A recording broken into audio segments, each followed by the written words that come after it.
Yes, my name is Hanna Lee, and I'm with the Center for Undergraduate Research and Fellowships. So glad that you guys made it out on a holiday week. So hopefully all of you have a handout for the programming, and we're going to run through each aspect of it.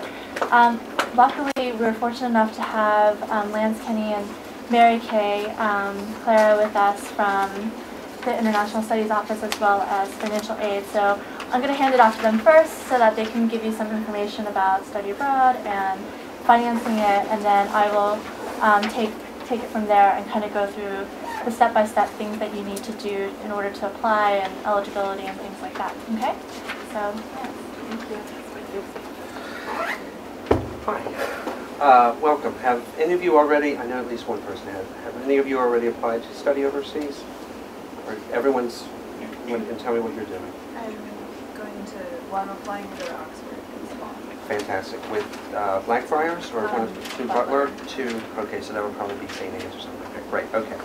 Oh, and there's someone that has to listen to me talk twice in one day. I'm so sorry. We're just leaving class, that's what I see. Okay. Anyway, again, my name is Lance Kenny. I'm the Director of International Studies, so I want to do a really cursory overview of study abroad policies, what we're looking for in terms of acceptable programs, what you need to be doing, and then as this is something that I can go on and on about, I will try and cut it short so I can answer your questions, as I'm sure there are things you want to know about that it hasn't occurred to me to get ready for today. Let me start with the happy news. Just last week, the national rankings came out, and we learned that we were 5th in the nation last year for the number of students that we are sending overseas, which is not quite Final Four, but it's up there. We're pretty pleased with that. And in fact, some of the schools that sent more students than we did are schools that have bigger populations, like James Madison. Does anyone have any friends at James Madison? I hate James Madison. But anyway, so 5th in the nation for the sheer number of students that we're sending overseas. So this is, the opportunity to study abroad is something that's really ingrained in the culture here at Villanova, and something that is, I don't want to say easy to do in terms of anyone being able to do it, but something that you will receive a lot of support for, especially as you're considering the Connolly to Louvier application. Let me start with some of the things that we do differently from our peer institution in regards to study abroad. Please come on in. I think you're supposed to take one each of those.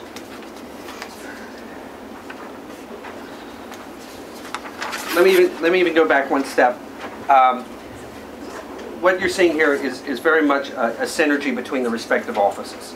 So in terms of study abroad, we are asking you to apply through the Office of International Studies, and then these other offices are going to be the ones that will help you in terms of the application for the scholarship, facilitating the tuition payments, getting credits on your tuition bills, things like that. In terms of what we do different from our peer institutions for study abroad, I think where we really stand out is that we do not have an approved list. Right, so I started making fun of James Madison. Let me change tracks. Does anyone have any friends in Haverford? Okay, great. I'll make fun of Haverford. Okay, so let's just keep that between us. Haverford is really well known in our field for having an approved list, which is to say, you express interest in studying abroad, you go to their Office of International Studies, and they give you a list of programs that have been vetted by faculty, and you have to choose one of those 35, 40 programs to study on, and if you find a program that you like better than a program that's on that list, you have to convince that faculty committee to vote one of those programs off the island. I don't agree with that. I think you have the ability to choose a program that is in your best interest in terms of your overarching study abroad experience.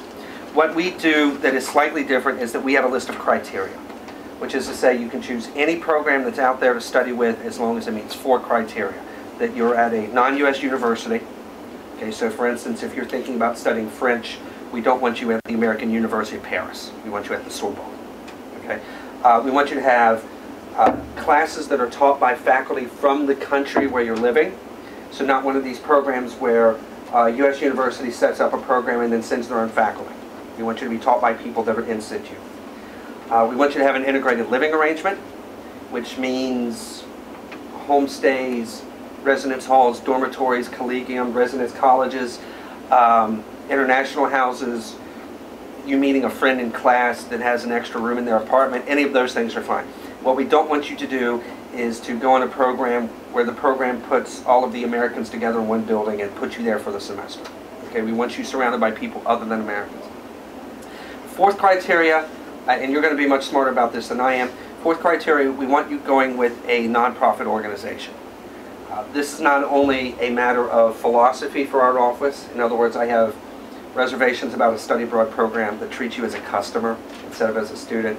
But it also goes back to the basic question of, you know, your education as a whole. There's a very specific reason why you came to Villanova and not to DeVry or the University of Phoenix or an online.com.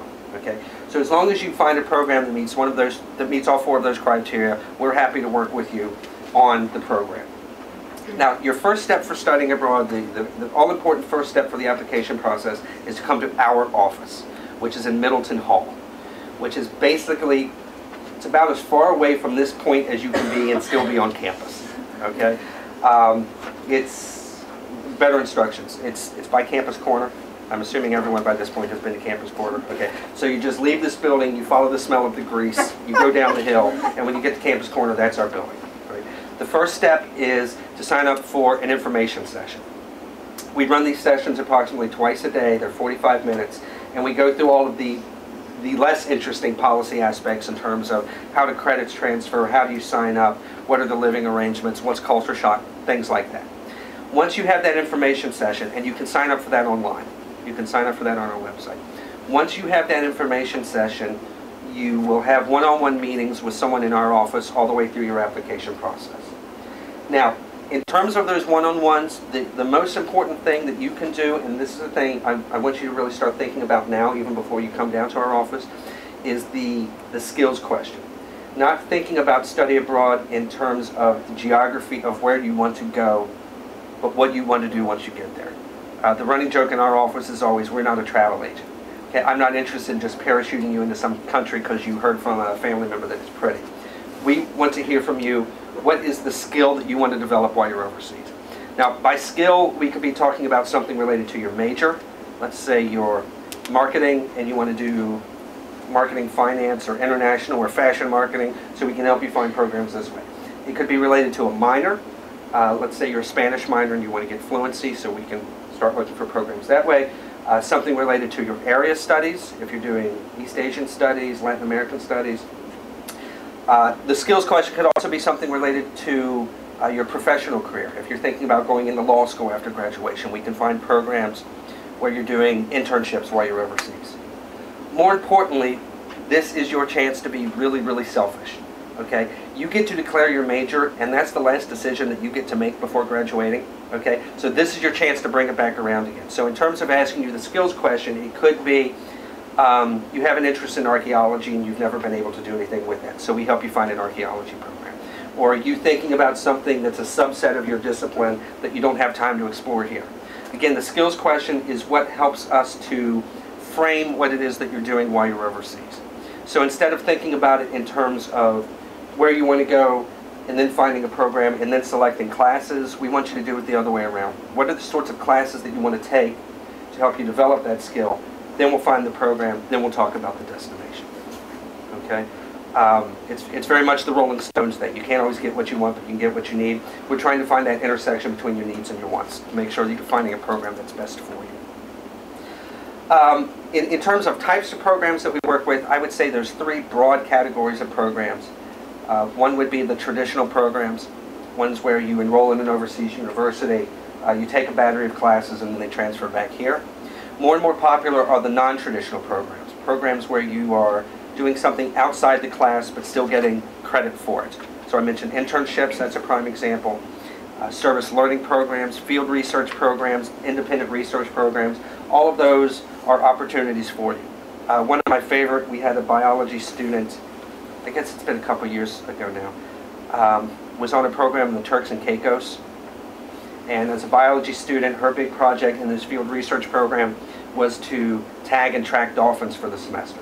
And she brought back the equivalent of 60 CDs worth of data and wrote one big, massive research paper on the completion of the program. That sort of field research is available to you if that's what you're interested in. The caveat to that was they did all of that research, and come to find out they weren't following the dolphins were following them. just trailed them all the way through the semester. It was interesting. Anyway, so traditional programs, non-traditional programs, and then there's a series of programs that are Villanova programs. Ones where we have partnered with an overseas university, and we have either hired someone locally to be the resident director. This is what we've done in Galway in Ireland. This is what we've done in Urbino in Italy. Or where we've partnered with local universities and have created a 5th class that is specifically for Villanova students, so you're on track for graduating on time. So in the example of our London programs, the 5th class is a service learning program. In Melbourne, in Australia, the 5th class is it's a field research, ethnographic research sort of program where you're studying issues of multiculturalism in Australia. Our role in terms of the Office of International Studies is one primarily of academic advising. So those one-on-one meetings that you have with someone in our office is us working with you in terms of what is your major, what are your minors, what do you need to graduate on time, what classes do you need to sign up for here before you go, what do you need to not sign up for here so that you can take them overseas. Again, our first responsibility is the academic one, and from that point forward, then we cover things like program selection, big city, small city, residence halls, things like that, culture shock, security, health and safety, things like that. In terms of majors, there is no restriction whatsoever on study abroad. Any major can study overseas. Last year we had 23 engineers studying overseas during the course of the year. This year we currently have 3 nursing students that are studying abroad. So if the nurses and the engineers can do it, anybody can do it. We don't have a geography requirement, which is to say we don't dictate certain countries for certain majors. If you're thinking about doing something in Spanish, you don't have to go to Spain. You can do Latin America. If you're thinking French, you can do Francophone Africa. The only real caveat that we have is that we can't let you go to countries where the State Department says that you can't go. These are the places you don't want to go anyway. Okay. And you can probably guess what countries are on this list: Libya, Iraq, Afghanistan. We always joke, any place where you would have to enlist in order to get there, probably not an opportunity for study abroad. Having mentioned the Spanish and the French, we don't have a language requirement, which is to say we don't require background in that language to be in a country that uses that language. So if you are at an advanced level of a language, we can, let's say Spanish. If you're at an advanced level of Spanish, we can directly enroll you in a Spanish university. If you're at an intermediate level, we can put you in programs where you're at a university, but you're taking classes with other non-native speakers, so the faculty knows not to talk too fast or use a lot of slang. Or if you're at the beginning level of a language, or if you're in a country where the language isn't an opportunity here, we can still get you your other classes in English. My favorite example, is anyone a business student? Okay, do you know Ms. Friedman in the Clay Center? Have you? Her son, year before last, studied in Tibet. Not a lot of demand for Tibetan here in mainline suburban Philadelphia. So he had his one experiential language in Tibetan, and the other classes were in English. All of your classes count towards your graduation, so that's a really important thing to calm your parents down. One of the few directives that comes down on me from my boss is that I can't let you study abroad if it's going to keep you from graduating on time. All of the classes will appear on your Villanova transcript as if you took them here. Your GPA is not impacted. Okay? Whatever your GPA is before you go is what your GPA is when you get back. This is not to say that the classes are pass-fail. You have to make at least a C in the class to get the credit towards your graduation. But as long as you make the C, then again, that class appears on your transcript just as if you had taken it on campus. In terms of finances, and we'll touch on this in more detail in just a second, all Villanova students that study abroad in the semester are charged Villanova tuition for the semester that you're overseas. And because we do that, that gives us the ability to support things like the Connolly Delouvier Scholarship Foundation. So if you get the scholarship, if you get the Connolly Delouvier, it means that you will have a credit against your Villanova tuition for the semester that you're overseas. Now, there are other costs associated with studying abroad, basically everything except tuition. So your accommodation, your flight over there. In general, given how much you have the privilege of paying for living on campus and having a meal plan, we tend to tell people that it costs regardless of whether you get the scholarship or not, we tell people that it costs about the same to study abroad as it does to stay here on campus. Now, there are a few caveats with that. Obviously, the exchange rate has not been too kind to us, especially in terms of the euro and the British pound in the past couple of years. And the place that you ultimately study will be more expensive versus other places on the globe. I'm thinking particularly London is going to be one of the most expensive cities on the planet. Johannesburg in South Africa, you would have your expenses. Okay, so your destination will have a lot to do with your expenses for the semester. I tell you what, why don't I stop there and let me turn it over to you. What questions do you have, or what sort of programs have you already started looking at that you might want to know more about?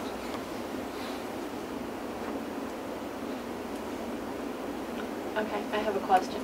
I'm an international student, and I was wondering if you have any different restrictions for international students. The only thing that's different is the visa application. Where's home, if you don't mind me asking? Moldova?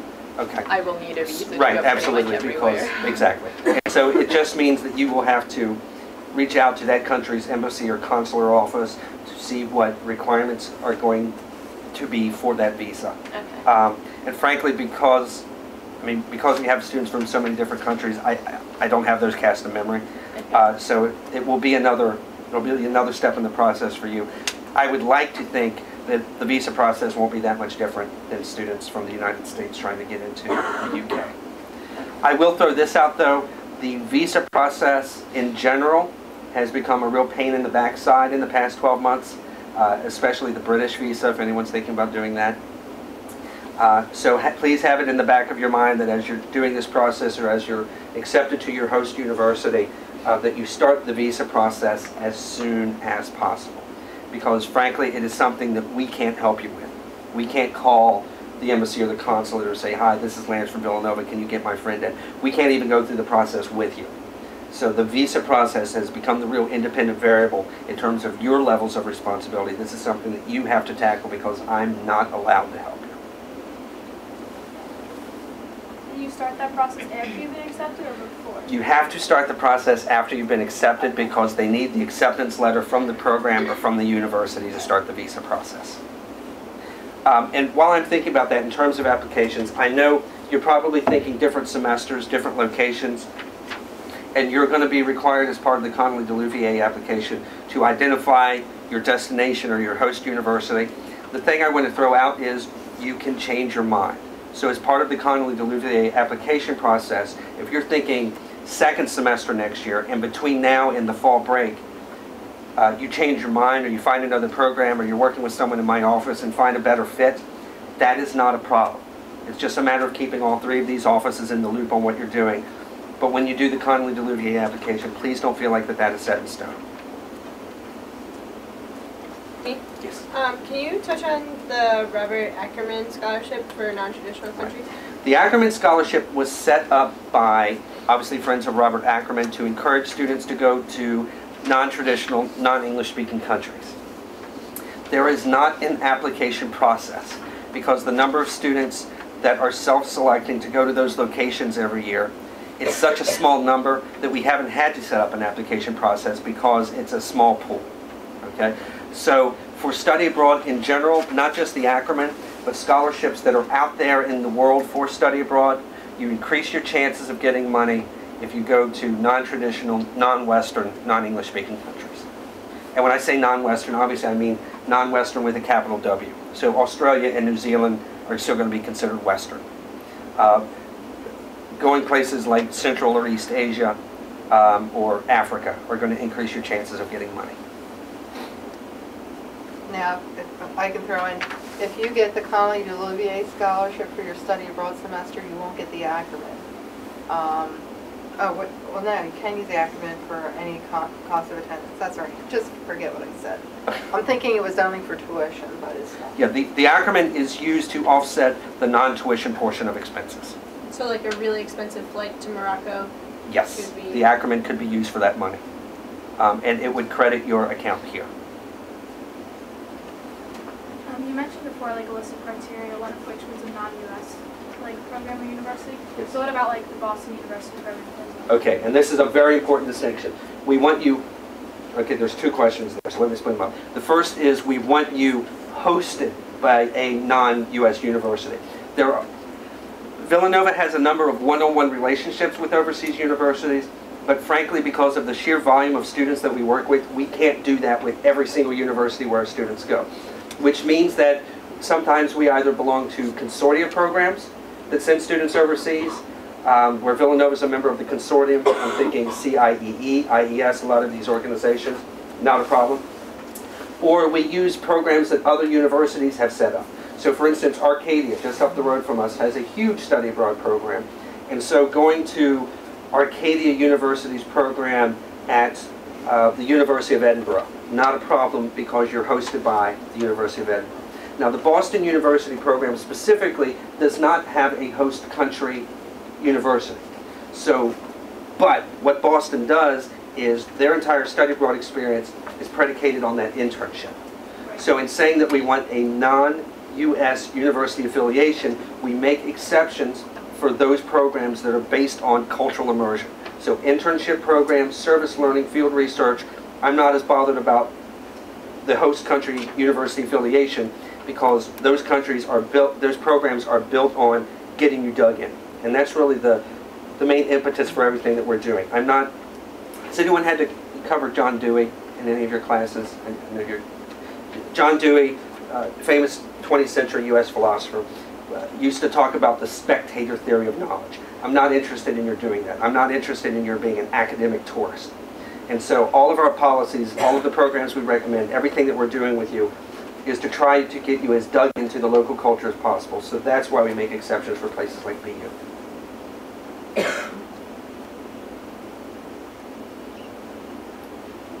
Other questions? Okay. Again, we're in Middleton Hall. We have an inquiries email, so this will be one of those situations as soon as you leave the room, you'll think of 5 or 6 things you need to ask. Also, feel free to call us. Our office extension is 96412. And again, your all-important first step is that information session that we run throughout the week, throughout the year. Thank you very much. Do you mind if I step out or should I substitute? Okay, we're not done yet. And Hanna has some forms in case you slipped in here and didn't get 2 handouts that she has available for you too. Kylie DeLuvier Scholarship. My name is Mary K. Clara from the Office of Financial Assistance, and we actually will post the scholarship to your tuition account. So whatever tuition charge you're paying for based on your academic grade level, that's what you'll receive in the Kylie DeLuvier Scholarship. Just to give you some background, Kylie DeLuvier Scholarship is funded by the Conley family, and they funded it with the idea that in the name of their daughter, Mrs. DeLuvier, who was actually killed in Flight 800 over Lockerbie, Scotland, and she had a great love of learning different cultures. And they wanted students to have that opportunity to be able to study abroad and not have to worry about how am I going to pay for it. So, but they also put a lot of requirements against it, and one of them is that it's for students of good academic caliber, which is why you're invited to apply for it. Not every student can apply for it. You have to be students of honors studies caliber. So when the family set that program up, and they will actually meet with you, every year the Conley family comes to campus. There's about 6 of them or so who usually come to campus, and they want to get to meet you, either before you study abroad or after you've studied abroad. And what they'll do is, as I said, they want to try to help you pay your tuition. So you're guaranteed that if you get the Conley Scholarship, you'll have your tuition paid for. Does anybody have a Villanova type scholarship, either the Presidential Scholarship or the Villanova Scholarship? Okay. If you have either of those 2 scholarships and you're offered the Conley DeLuvier Scholarship, then you can't get the other scholarships. So if you already have a presidential scholarship, don't hesitate to apply because you'd receive your presidential scholarship anyway, and it covers your full tuition. But if you have a Villanova partial tuition scholarship, you won't receive it for that semester you study abroad if you receive the Conley Duluvier scholarship. Okay? Yeah. But can you use it later, for example, for a summer program? Or Good question. Just getting to that no, you couldn't use it later. You forfeit that semester's portion because you have the Conley Duluvier. The Villanova scholarship is only applicable towards tuition, and the Conley Duluvier scholarship is for full tuition. So you can't have them both, but no, you can't put it, you can't hold it in escrow, you know, for another semester. You're just forfeiting it for that semester. And a lot of times, believe it or not, when we credit from year to year, it automatically rolls over the amount of money that you had the previous year for the Villanova scholarship. So if you happen to get a Conley Duluvier scholarship and you don't have your Villanova scholarship for that semester, well, the amount that rolls over the following year on the Villanova scholarship is usually only the portion you got for the semester you were here, which is half of the year's worth. And if that happens, we don't catch it because we'd have to manually go through all of them. We try to catch them as much as we could. But if we don't catch that before the following tuition bill is drawn up for your following year, just holler. Just give us a call and let us know, and then we'll get that adjusted manually. How about, does anybody have either a tuition exchange scholarship or the Augustinian Relatives Scholarship? Okay, fine. Now, as far as other issues, with Conley Duluvier, it does cover your full tuition. If you never applied for financial aid before, you can also apply for financial aid, and if you don't qualify for anything, you can use a student loan to help pay for those other expenses, your travel expenses, airfare, your visa costs, your room and board costs, and personal expenses that you'll come up with while you're studying abroad. In fact, Mr. Kenny's office actually gives us all those expenses depending on the program that you're in, so that we can build those expenses into your cost of attendance. So even though you're not here, even though you're not here at Villanova that semester, you're still paying somebody for your room and your meals, and you know, you're paying for your airfare. What'll happen though is a lot of times you have to pay those bills up front, so that if you go through Butler for a program and you owe them for room and board expenses, then you have to pay Butler ahead of time, because you're not going to get, if you, let's say you have a loan, you're not going to get your loan money until the semester that you're studying abroad begins.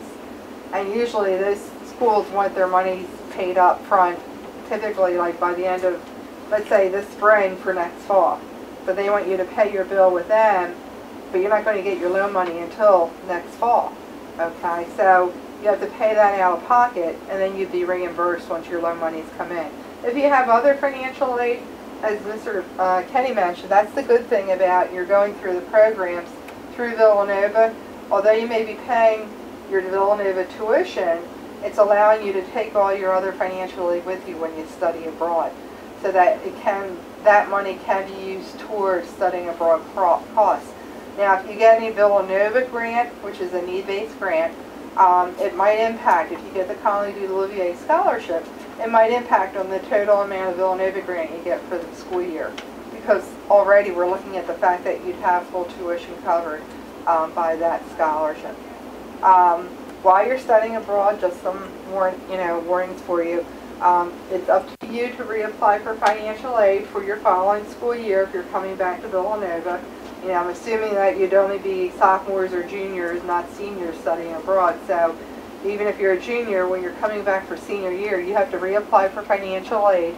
April 30th is going to be your deadline date all the time, and you always have to do the Villanova financial aid application and the federal FAFSA form in order to have your financial aid renewed. Because you're studying abroad, that doesn't exclude you, doesn't give you a waiver for being late and applying for financial aid. And in fact, Mr. Kenny's office will keep in touch with you. And one of the emails he'll be sending you is actually an email from our office, where we remind you about the application process and the deadline dates for the following school year. Does anybody have any questions that I didn't answer? Yes. When you fill out the financial aid form, do we have to list, like, say we get the scholarship, do we have to list that we've got the scholarship, or would you guys already? Actually, we'll already know that because we post your scholarship to your tuition account. If I remember correctly, usually we get the College de Olivier scholarship notices in June. So that's about when we start doing all your financial aid for upperclassmen. So it'll be included in your financial aid notice that you receive from our office. If you hear you got it and it's not, then I made a mistake, so holler at me. Yeah.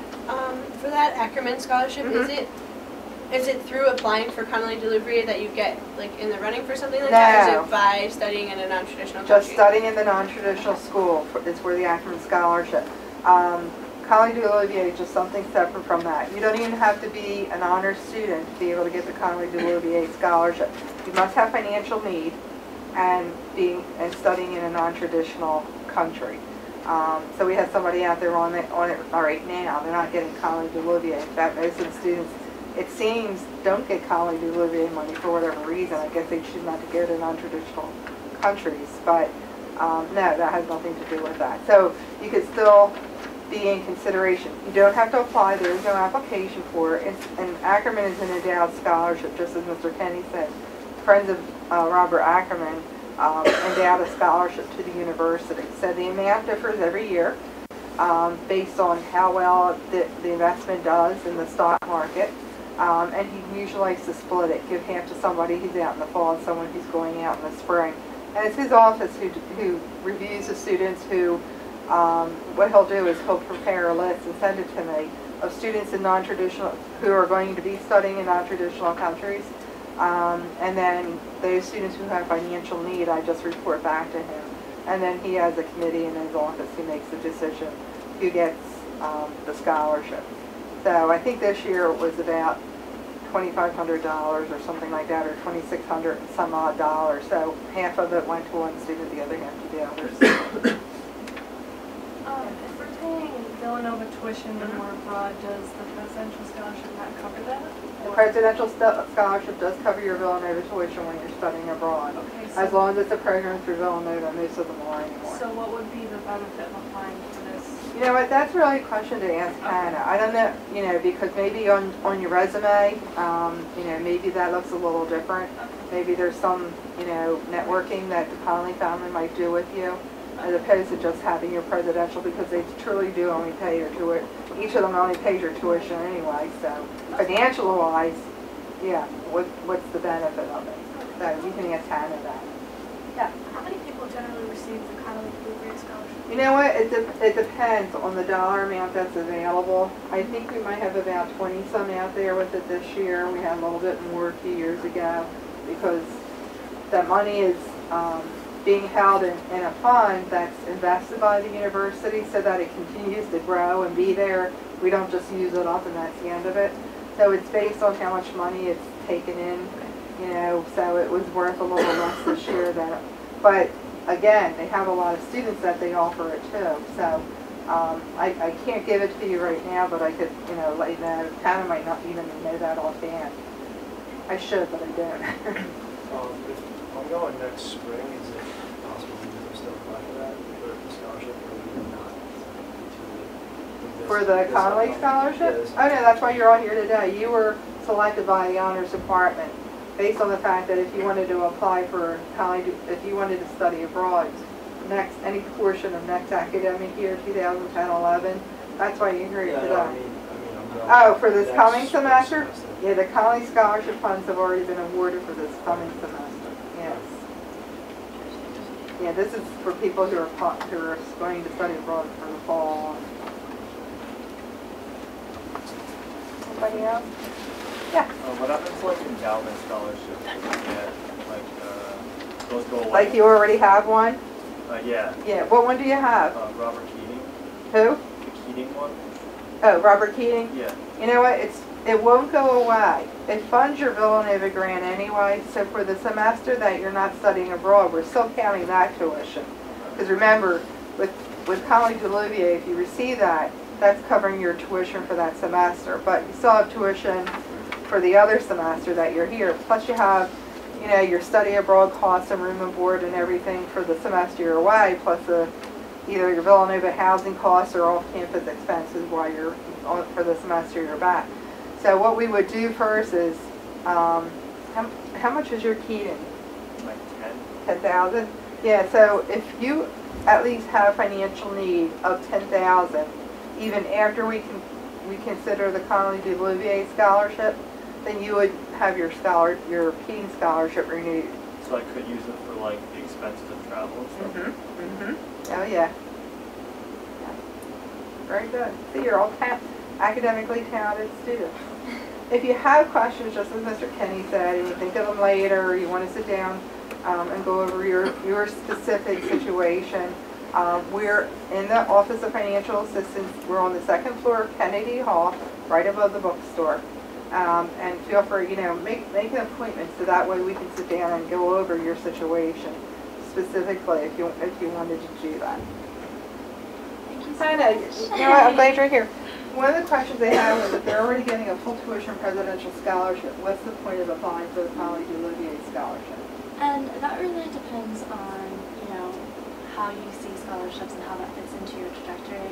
There have been many former, previous presidential scholars who have received the Connolly DeLuvier. It's something that is specific to international studies. It's something that you get the opportunity to meet with the family.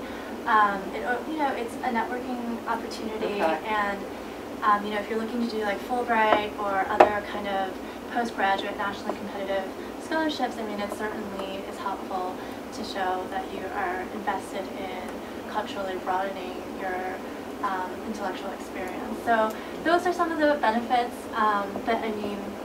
right. Financially, yeah. Right. Okay, so that's exactly what I use. Yeah, the networking and the right. opportunity of the family. And yeah. Okay. All right. Thank Good you luck. so much. You're welcome. And we have actually two students with us, Case and Julianne, who were previous scholars, and they'll be joining us soon if you guys want to take a seat for maybe 10 minutes while I go over some things. So I'm just going to go through the application process to start with. So I think Mary Kay and Lance Kenny have really gone over a lot of it. So this is a culturally broadening intellectual maturing process experience that we hope that all of you take advantage of. It's important to know about the eligibility. You do not have to be an honors major or minor or concentration. You just have to be part of the honors program and be in good academic standing, which is a 3.3 cumulative GPA with the honors program. Students apply their sophomore year. For student study abroad for their junior year. Engineering and nursing students can apply for their first year due to scheduling constraints. Yeah. Can you still apply for it if you're going abroad in your senior year? I don't know that. We probably should meet individually. So if you do have like a particular reason, like you're taking 3 majors or something like that, we can certainly have a conversation about it. But these are the broad eligibility requirements. And then as a returning scholar, you'll ask to be a peer mentor for those who are applying for the next year. So application procedures. 2 things you have to know, and they're in your packet, are the application instructions and the application checklist. 2 things that you should pay close attention to. The deadline for the Connolly DeLuvier Scholarship is March 17th, 2010. It's a Wednesday, so please be aware of that. Starting with the application instructions. This is taken right off of our website, so please go to our website if you need some more specific information. The application form is going to be available soon in the spring. You will need a resume that you will upload to this application. Essays, we have a essays writing tips page. It's wonderful. Please take advantage of it. And it'll be 2 parts, program statement and personal statement. And those are going to specifically ask you to give detailed descriptions of what your program is about and how it fits into your personal and professional academic career interests. Okay. Transcripts we'll need as well, and you get them from the registrars. Just have them sent to us at CURFS, the Center for Undergraduate Research and Fellowships. Something that you should know, when Lance was talking about transcripts and how the grades don't show up, but you have to go at least to see. Well, if you're applying to grad school or you're applying to nationally competitive scholarships, we actually are going to request those transcripts. So just be mindful that, while you're studying abroad, they will not show up on your Villanova transcript, but they will certainly come back into your life at some point. You will need 2 recommendations. The recommendation form this year is online, so please notify your recommenders and give them plenty of notice that they need to do that as an online process, okay? The application checklist, which is behind, it is now on the website as a printable, writable PDF, so they'll have checkboxes here. We're requiring this as part of the application process this year, and the first thing you'll notice is meet with the Office of International Studies, and you have to get the date and initials signed by someone in the International Studies office. So you should, after you meet with them in Middleton Hall, you should begin exploring your study abroad programs, asking all these wonderful questions that we've outlined for you in detail. Figure out what your program covers in terms of tuition only, and start working on your resume, complete your online application, and make sure that everything gets done by Wednesday, March 17th, and it's an online app again. Just to give you an idea of other options, this is a competitive scholarship, so not everybody who applies for it is going to receive it. So some other options you can think about in addition to the Robert Ackerman scholarship are Phi Kappa Phi. They give $1,000 summer grants for study abroad if you're interested in that. The Bourne Scholarship provides up to like a year's worth of semester abroad in countries that are specific to the interests of the United States Department of Defense. There is also the Critical Language Scholarship, which is looking to support students in study abroad in languages that are not as traditional. So those are things that you can look at as other options if you're also looking to study abroad but the Hanna Lee delivery doesn't work out, or if you just want to expand your options. In addition to that, these are really good jumping off points for doing postgraduate work as well. The Fulbright or the UK scholarships. I have, with working with the students this year, a lot of them were Hanna Lee delivery recipients or they studied abroad. So really thinking of this as a long-term trajectory, and what we're looking for in the application is really for you to be able to articulate how this makes sense in your academic goals and in your long-term goals. So just be mindful of that. If you have any questions, Jane and I are always available to you. The second handout that I gave you is for your recommenders. So it gives some guidelines for them to write your recommendations. The 2 following pages are generating PDFs. There was some confusion with this last year, so please hand this off to them because they have to upload your recommendation as a PDF on SharePoint, and then also how to upload a document onto SharePoint. So I just put this separately so you can just hand the whole document over and say, thank you for writing my recommendation. Here are some helpful tips in case you wanted to know more about how to actually submit a recommendation for Hanna Lee. Are there any questions for me in particular about the application process?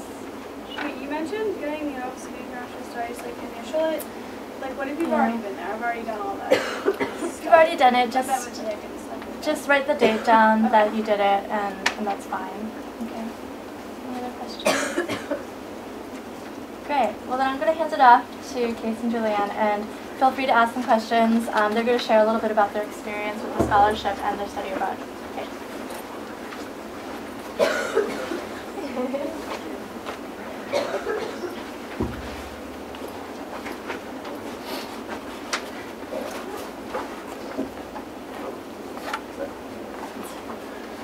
I'm Julianne. I studied abroad last semester at Oxford University in England through the Hanna Lee Blueberry Scholarship. And I'm Casey Lista, and I studied in Edinburgh, Scotland through the Hanna Lee Blueberry.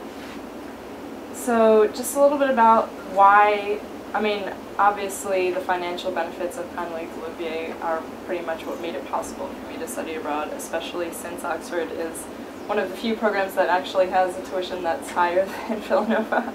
So even though you are paying Villanova tuition, like the housing and the food and the travel and with the currency exchange, everything's more expensive there. So being able to not pay tuition has obviously made that possible. But also, the whole process of going through the application for the Hanna Lee scholarship really helped me to understand why I was doing it and what my goals were for the semester and what I hoped to get out of it.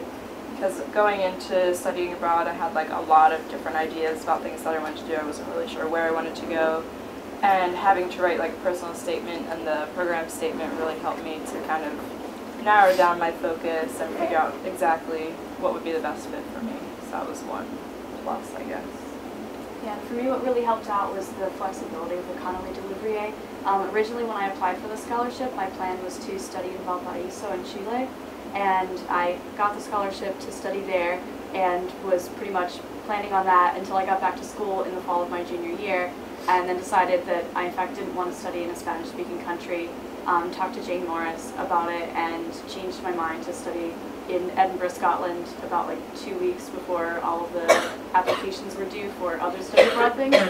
So it was really great to have the Hanna Lee Delivery, because the great thing about this is that it's a support of wherever you want to go in the world. It's just that you're broadening that horizon. You're not necessarily going to be chosen because you're going to some certain destination, but because you really want to experience different aspects of global culture.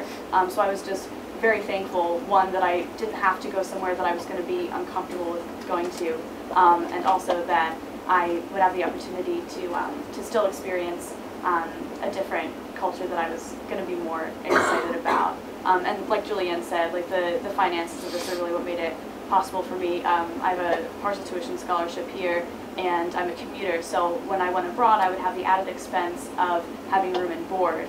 And so having a full tuition scholarship for that is what kind of made that possible, so that worked out pretty well. And it also allowed extra money for traveling, because I had like a long break for my spring break, and I was able to travel around Europe to different countries, which, you know, obviously was pretty expensive. So if I hadn't had that break, not having to pay tuition, I'd probably be able to do that. What were some of your favorite experiences while you were abroad? Oh gosh. Well, Casey and I actually were able to meet up while we were traveling, which was really cool. Both of our spring breaks kind of overlapped for like a week or two. Yeah, we met in Barcelona. We met up in Barcelona, which was really neat. Even being in England, I got to meet so many international students, because Oxford is such an international university that it was just, I mean, so cliche to say this, but it like broadens your horizons to just meet so many different people with so many different academic goals, but they're just, you know, so many different perspectives on not only academics, but just worldviews, and seeing America from, you know, a different person's perspective is always very interesting. And obviously it was a very academically challenging experience for me, but very fruitful as well. And with studying at the University of Edinburgh, I mean, I can't say enough about how much I loved it. I actually went back there over fall break to see friends who study at the university, because it was such a great experience. It was really neat, academic-wise, to get to take courses that were nationally focused. I had a Scottish literature course and a Scottish ethnology course, both of which I wouldn't really have had the chance to take here. I found one that they gave me a greater understanding of what the Scottish country actually is about and what it's been about historically, and misconceptions about that. So that was really enlightening and helped me, one, to like not feel like a tourist while I was there, and also to really develop a more genuine understanding of a culture. And then social-wise, for one, it was really neat just to live in a city, because that's something that I don't do here, just to kind of observe a different history. History over in the UK and Europe is so much older than it is here, unless you count like Native American cultures. But like just being able to walk down the street and to walk to a pub or a restaurant that was established in 1380 and eat there is just a really cool experience to have. And I don't know, I made a lot of great friends, and it was really fantastic. And just going back to the application process, the Center for Undergraduate Research and Fellowships is just a great resource in general. Even if you end up not doing the Hanna Lee Delivery, you should definitely make sure to stop in there sometime and get to know Hannah and Jane, because they can help you, even as I said, if you're not necessarily applying for something, they can help you sort of figure out your personal goals as far as, you know, grad school or applying for fellowships and grants and all that kind of stuff. And so if you do go through this application process for them, it will help you in the future, like when you become a senior and you're applying for all post-grad stuff, then it's definitely good to have that relationship established already. You guys have any questions? The Hanna Lee family is really cool too. They get to go to a reception like before you head off for your semester, and they're all just so enthusiastic and so happy to be able to help students go abroad. So it's nice to be able to thank them, meet them. Thank you. And there was a sign-in sheet going around, so if you haven't signed up, please do. And Jane and I are always open to meet with you, whatever it is. But more specifically, Hanna Lee Delivery, we're happy to help you through the process. And it really is about the process more than anything else. You know, the scholarship is icing, and it's great and it's important, but really figuring out how to go about your academics and your life intentionally, and to figure out your passions and how to integrate them is really kind of important and part of, I don't know, part of life, I guess. So thanks so much, and I'll be in touch with all of you, I guess, if you're applying. Take care. Thanks, guys.